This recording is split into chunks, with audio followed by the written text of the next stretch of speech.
One sea event in Blox Fruits dropped more fragments per hour than any raid I ran, and I have been running raids for months.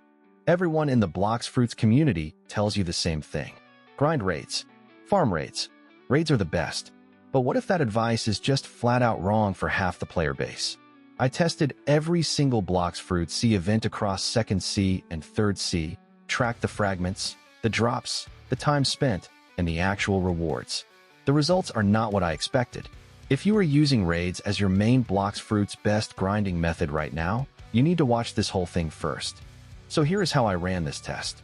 I spent a full session on each sea event, same loadout every time, Buddha Fruit with full Buso Hockey and superhuman fighting style.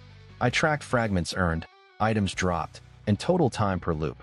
I did this for Sea Beast encounters, ship raid chests, the Terrorshark spawn, the Tidekeeper boss, and the Rumble Storm event. 5 events, fully tested, ranked by actual value for Blox Fruits progression. Let me break down every single one. Starting with the Sea Beast encounter. This is the one most players either love or completely ignore depending on what fruit they are running. So the Sea Beast spawns randomly while you are sailing in 2nd sea or 3rd sea. It has a massive health pool, hits hard with its slam and wave attacks, and the drop table includes magma or fishman tails and a chance at dark fragments. Now here's the thing. When I tested this solo with Buddha Fruit, its passive size increase kept me safe from most of the Sea Beast wave hitboxes. I could keep dealing damage without getting knocked into the water constantly. Over a full hour of hunting Sea Beasts in 3rd sea, I averaged around 280 fragments per hour. That sounds decent until you realize most players are spending 8 to 12 minutes per encounter just locating the spawn. The actual combat is fast. The sailing is what kills your time. Buddha makes this the most consistent option for players who do not yet have leopard or dragon fruit. But the fragment rate alone does not make it the best. What does make it valuable is the fishman tail drops, which you need for fishman karate upgrades and certain NPC quests in 2nd sea. So if you are mid-progression and you need those materials, Sea Beast encounters are genuinely worth your time. But if you are purely farming fragments, keep watching. Next up, the ship raid chest event. This one is massively underrated right now.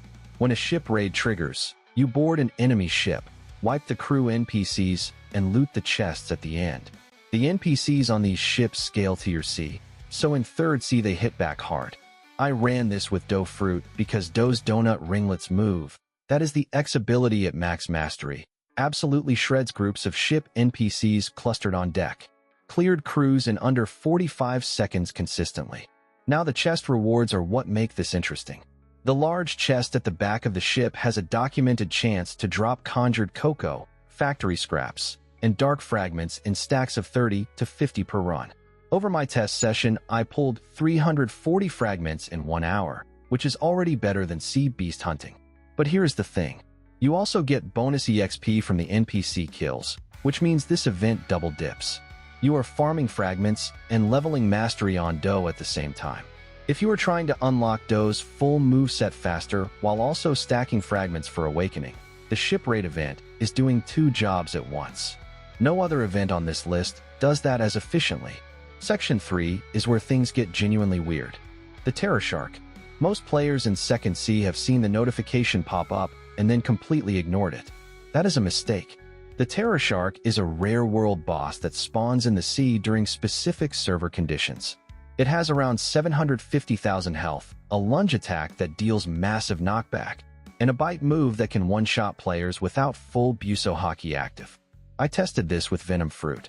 Venom's Venom Puddle, the X move, combined with Toxic Cloud, keeps pressure on the Terrorshark even when it dives and resurfaces because the poison persists. Total damage output was consistent, and I was not getting stun-locked. Now the Terrorshark drop table is where this gets interesting. It has a confirmed chance to drop the Shark Tooth Necklace accessory, which gives a bonus to Blox Fruit damage while in water, and a rare chest that can contain up to 500 fragments in one pull. I got that 500 fragment chest twice across my test sessions. Twice. On top of that, if you are running the Shark Race or have Fishman Karate equipped, the water proximity bonus during this fight gives you a passive damage increase the entire time. The average fragment rate here is inconsistent because the spawn is rare. but the ceiling per encounter is the highest of any event I tested so far. High risk, high reward, and most players are just sailing past it. Wait until you hear what the Tidekeeper is doing for fragment farmers. The Tidekeeper. This is a proper sea boss that spawns in 3rd sea, and it is the most structured event on this entire list.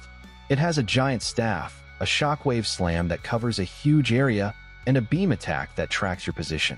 The fight has actual phases. Below 50% health, it summons water pillar hazards around the arena, which you have to dodge while maintaining DPS. I ran this with Gravity Fruit. Gravity's black hole move, the Z ability, pulls the Tidekeeper toward the center every time the water pillars spawn, which completely resets the hazard zone before it becomes a problem.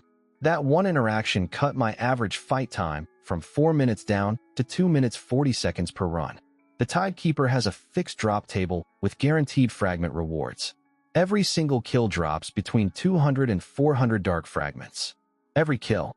No RNG on whether you get fragments, just RNG on the amount. It also has a chance to drop the Tide Stone, which is a crafting material for one of the 3rd sea weapon upgrades.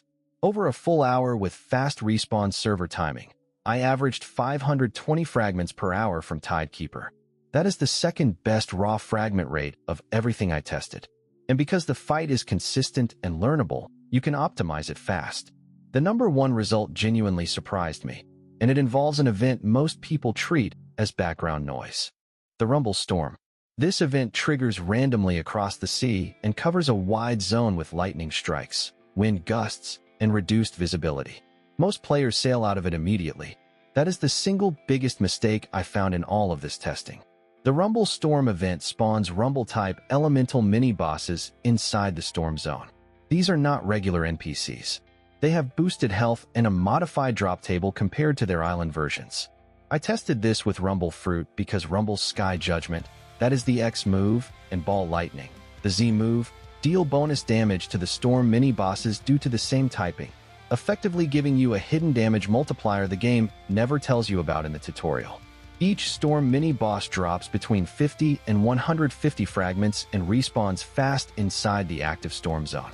A full storm event lasts roughly 6 to 8 minutes.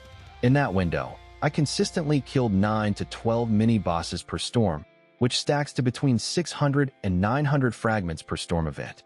Per hour, accounting for downtime between storms, I averaged 580 fragments. That is the highest average of any event I tested, higher than raids on a per-hour basis for mid-progression players. This is the king of Blox Fruits. See events for Blox Fruits progression right now, and almost nobody is talking about it. So here is the final ranking from worst to best for raw fragment value. Sea Beast comes in 5th. Ship Raid chests in 4th because of the mastery bonus. Terrorshark in 3rd for the ceiling on rare drops. Tidekeeper in 2nd for guaranteed consistent fragments. And the Rumble Storm event takes the top spot with the highest tested average per hour. If you are serious about Blox Fruits' best grinding method in 2026, stop defaulting to raids every session and start paying attention to what is happening in the sea around you. Drop a comment telling me which event you have been sleeping on. Subscribe for more tested Blox Fruits breakdowns, and I will see you in the next one.